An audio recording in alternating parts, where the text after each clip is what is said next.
apa namanya istilahnya? Ada Intervensi atau apa? ada hubungan kekeluargaan mungkin di dalam birokrasi ini.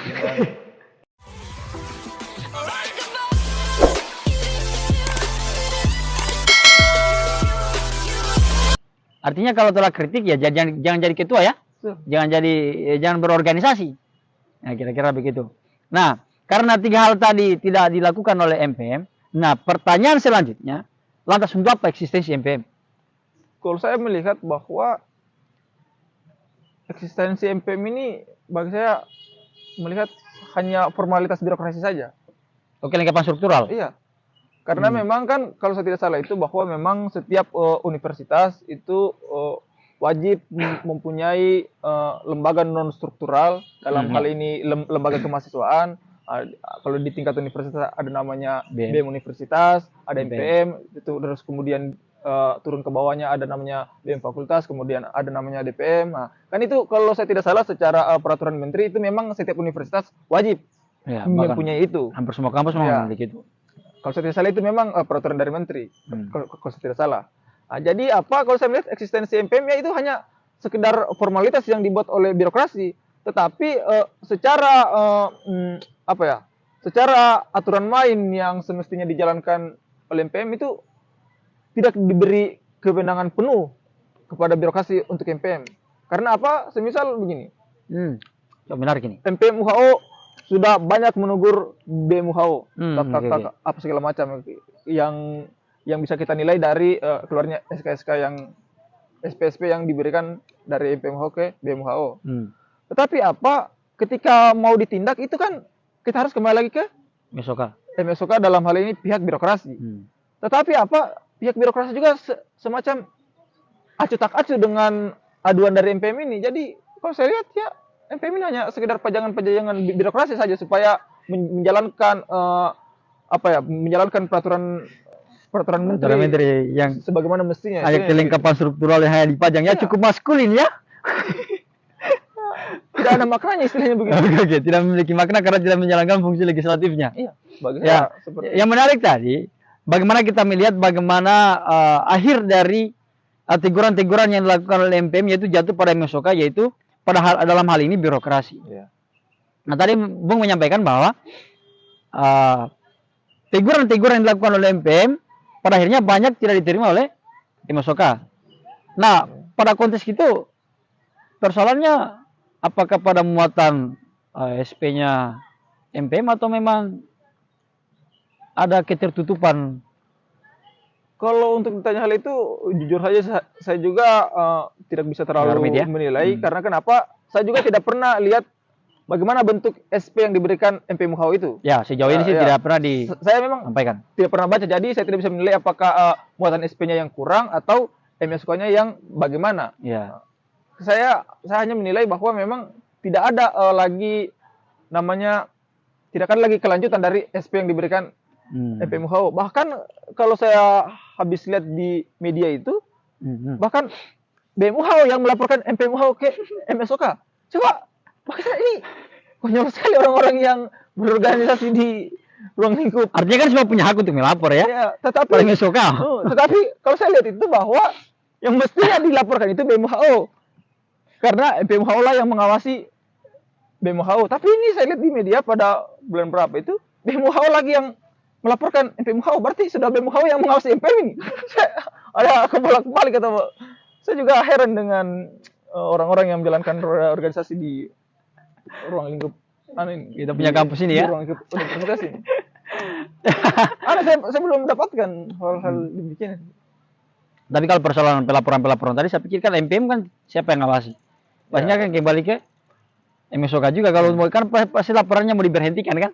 Sementara untuk pemberhentian itu harus melapor ke MSOK. Ya minimal kita melihat bahwa ada saling gerakan cubit-mencubit ya. Saling serang. Kalau misalnya MPM UHO di SP3, tidak terima dia laporkan ke MPM supaya diberhentikan. Jadi mungkin MSOK juga heran. Sudah mana yang mau diikuti laporan ini? Iya. Cukup menarik kita punya organisasi kemahasiswaan ini. Oke. Saya lanjut lagi ke persoalan selanjutnya. Tadi kan kita sudah bicara fungsi legislatif secara umum kan. Nah, sekarang kita akan bicara spesifik berdasarkan SK Rektor. Walaupun tadi Bung sudah sempat singgung kan beberapa hal. Nah, fungsi pertama atau tugas pertama berdasarkan SK Rektor 853 itu, fungsi dari tugas MPM itu adalah ya membuat GBH dan GPPK toh? Ya. Itu. Sepakat. Hanya saya mau tanyakan pada Bung, ini apakah GBH dan GPPK yang dibuat oleh MPMUH ini ada yang beda dari tahun-tahun sebelumnya, dan kemudian ada problem pada GBH dan GPPK? Kalau untuk ditanya apakah memiliki perbedaan dari tahun sebelumnya, saya tidak bisa menjawab. Berarti kita harus verifikasi dulu ya. Karena kenapa? Saya belum baca dan saya belum bisa bandingkan mana GBH GPPK tahun lalu dan tahun sekarang. Nah, jadi kan kalau saya mau nilai bahwa itu memiliki perbedaan atau tidak, berarti saya harus baca dulu yang tahun lalu baru dan saya baca yang tahun ini. Tapi kan pada kenyataannya juga saya belum baca itu. Nah, jadi saya tidak bisa memberikan tanggapan lebih kalau terkait apakah itu memiliki perbedaan atau tidak. Ya, karena kan ada isu terkait dengan GBH GPPK itu setiap tahun sama. Ya, kalau isu-isu yang keluar bahwa demikian. Tetapi kalau saya secara pribadi saya tidak bisa memberikan pernyataan bahwa sama, karena saya juga tidak pernah memverifikasi dari GBH GPPK yang sebelumnya dan yang sekarang. Oke, jadi kita perlu memverifikasi kembali kalau kita mau jawab persoalan itu ya. Kemudian ada nggak persoalan lain pada GBH GPPK, mungkin sampainya di fakultas berbeda atau dan lain sebagainya? Kalau saya lihat bahwa tentunya ada problem. Oke, apa itu problemnya? Kenapa saya mengatakan ada problem? Bahwa karena BMUHO pernah melaporkan GBH GPPK MPM kepada MSOK. Ada kalau saya tidak salah 5 poin atau 6 poin yang dilaporkan BMUHO karena ada itu. GBH GPPK katanya ini tidak sesuai dengan SK Rektor 853. Itu yang pertama. Tetapi saya juga sebenarnya sudah baca, tapi saya lupa di poin-poin mana yang di dalam GBH GPPK itu yang dianggap BMUHO bermasalah. Itu yang pertama yang saya sampaikan. Bahwa yang kedua yang saya sampaikan di mana bermasalahnya adalah karena GBH GPPK yang dibuat oleh MPM itu langsung diberikan kepada DPM fakultas. Bagi saya itu sangat bermasalah. Karena kenapa? GBH GPPK MPM itu menyangkut seluruh fakultas yang ada di Universitas Haloleo. Kalau saya tidak salah ada berapa fakultas ini? 18 fakultas. Nah, itu aspirasi mahasiswa dari 18 fakultas dirangkum, diremu menjadi satu yang namanya aturan atau dalam hal ini GBH GPPK. Yang itu yang mencakup seluruh fakultas 18 fakultas. Kemudian diturunkan kepada masing-masing fakultas. Ini GBH GPPK ini sudah istilahnya mencakup 18 fakultas. Kemudian diturunkan kepada satu fakultas. Berarti istilahnya bagi saya tidak balance begitu. Mestinya kalau bagi saya bahwa DPM fakultas harus membuat GBH GPPK-nya sendiri supaya memang menghimpun berbagai jurusan yang ada di fakultasnya. Kan DPM itu mewakili jurusan yang ada di fakultas, sedangkan MPM mewakili fakultas yang ada di universitas. Jadi saya dari situ saja sudah beda, tetapi malah kok MPM memberikan GBH GPPK-nya ke DPM. Jadi bagi saya itu sebuah kesalahan. Jadi Bung menganggap itu sebagai masalah karena dalam hal ini GBH GPPK yang dibuat oleh MPM itu dia cakupannya universal. Ya. Nah, ketika misalnya diturunkan ke masing-masing fakultas, bisa jadi ada masalah yang tidak termuat di fakultas itu sendiri. Bisa jadi juga sebenarnya ini di fakultas ini tidak menjadi masalah, tapi di fakultas lain menjadi masalah. Kemudian dikasih pada fakultas ini. Jadi bagi saya ini bermasalah. Begitu. Oke, silakan Jangka, silakan. Santai saja. Ini diskusi santai. Oke, jadi itu menjadi sebuah problem. Oke, kalau fakultas lain relate, maka itu tidak persoalan. Tapi ada beberapa fakultas yang jika menerapkan ini tidak sesuai problemnya. Saya kan tidak akan relate. Sehingga masing-masing DPM itu harus membuat GBH GPPK-nya sendiri. Ya. Oke. Boleh juga, ya. Menarik ya. Jadi untuk persoalan fungsi GBH GPPK-nya ada problem. Bagi saya ada problem. Ya, ada problem. Bagi Bung Tajang itu ada sebuah problem. Nah, problem pertama tadi ada pelaporan GBH GBPK dari BEM-WHO yang menganggap sebagai kontradiksi dengan SK Rektor 853. Yang kedua, itu menjadi sebuah masalah jika semua fakultas atau DPM tidak membuat GBH GBPK-nya sendiri atau menilai minta-minta saja apa yang diberikan oleh MPM. Oke. Tapi yang menarik sebenarnya tadi itu kita bicarakan yang persoalan pelaporan GBH ya, tapi hanya satu yang saya ingat itu, yang masih saya ingat, bahwa BEM menolak diawasi oleh MPM karena berdasarkan SK Rektor 853 dia merupakan lembaga operasional kampus ya begitu ya, kalau tidak salah itu. Itu ya yang saya ingat kemarin. Hanya nanti kita diskusikan di ruang yang lain. Kira-kira itu bisa kita baca kembali mungkin dulu laporan dari BMH itu. Nah, baru kita diskusikan kembali. Nah, oke. Itu persoalan GBH. Apa fungsi tugas dari MPMH berdasarkan SK Rektor 853.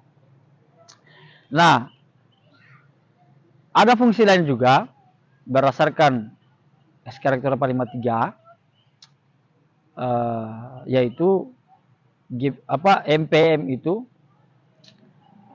sebagai lembaga aspiratif. Hanya kan sudah dijelaskan di awal kan, jadi saya pikir tidak perlu lagi saya tanya itu. Nah, sekarang kita akan bergeser bagaimana sih wewenang dari MPM itu. Nah, kalau yang saya baca dari SK Rektor 853 bahwa MPM itu berwewenang memberi teguran pada BEM-UHO. Ya. Nah, dan sampai hari ini sudah SP3 yang kita ketahui bersama. Nah, yang saya mau tanyakan, apa kelanjutan dari SP3-nya?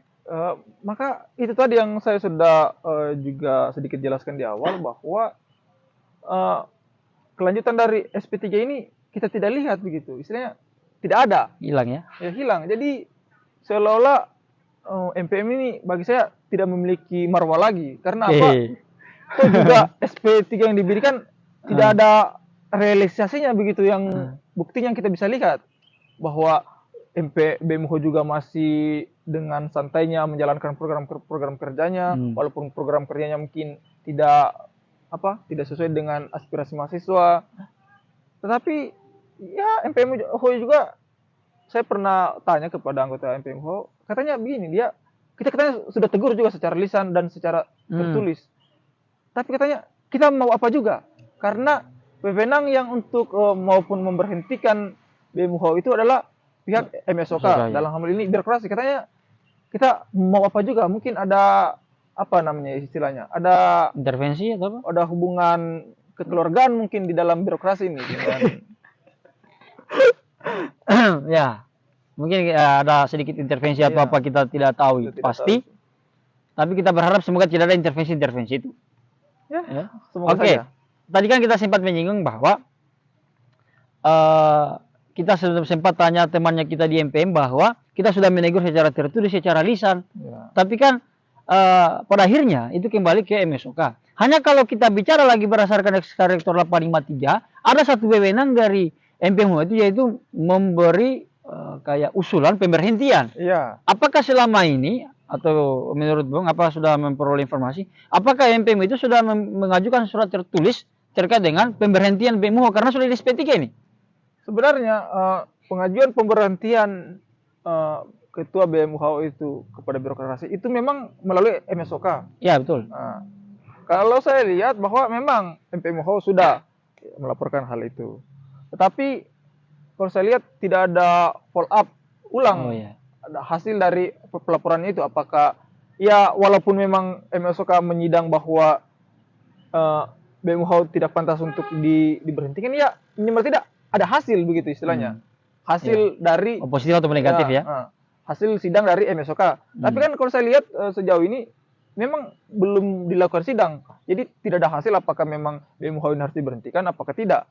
Nah, jadi bagi saya semestinya MPM harus istilahnya mendorong terus MSOK supaya melakukan sidang sampai memang betul-betul ada keputusan yang bisa kita terima secara bersama-sama. Istilahnya begitu. Nah, kenapa saya katakan belum ada hasil final? Karena belum ada belum terekspos istilahnya. Tidak ada keputusan yang dikeluarkan. Sedangkan ketika mereka SP itu mereka ekspos. Nah, mestinya kalau ada juga hasil sidang dari MSOK, ya mereka ekspos juga supaya kita juga mahasiswa-mahasiswa yang di luar lembaga kemahasiswaan bisa tahu apa hasil yang ditentukan oleh MSOK ini untuk BEM-UHO. Istilahnya begitu. tapi kan tidak ada. Ya, artinya sudah ada usulan. Ya. Hanya yang menjadi problem adalah follow up terkait dengan usulan pemberhentian itu. Atau memang yang diusulkan pemberhentian atau apa itu? Kalau saya kalau sudah SP3 berarti Harusnya harusnya usulan yang diberikan itu pemberhentian. Iya. Kalau mau mengacu pada Aturan mainnya aturan mainnya. Iya, iya. Kan SP3 itu sudah surat peringatan yang paling terakhir. Iya. Kalau sudah SP3 Istilahnya maka usulannya itu sudah pemberhentian. Emergensi ya. Ya. Sudah emergensi istilahnya. Oke. Jadi pembahasan kita terkait dengan fungsi legislatif berdasarkan pemahaman secara umumnya dan kita spesifikkan berdasarkan Eksarektor 853, kita temukan bahwa MPM ini secara teori umum tidak menjalankan fungsinya. Kemudian berdasarkan Eksarektor 853 ada beberapa problem yang termuat. Ya, kira-kira begitu ya. Nah, terakhir kira-kira melihat fenomena ketidakaktifan atau ketidakprogresan PMUHO ini, solusi dari Bung apa kira-kira? BMUHO atau MPMUHO? MPMUHO. Oh, MPMUHO. Ya. Kita harus percepatan rotasi ini. Kalau saya melihat apa memang ada juga di internal MPMUHO itu memang yang bermasalah. Istilahnya apa? Bahwa anggota yang satu dengan anggota yang lain itu tidak sejalan pemikirannya istilahnya kan. Kalau saya melihat bahwa ya mestinya kan ada namanya ketua ya. Di situlah peran ketua MPMUHO yang harus menengahi kedua kubu ini, kubu yang pro dan yang kontra, supaya mereka bisa menjalankan satu amanat organisasi yang memang memiliki satu tujuan yang sama, supaya tidak ada lagi di dalam MPMUHO itu ada kubu ini, ada kubu ini kan.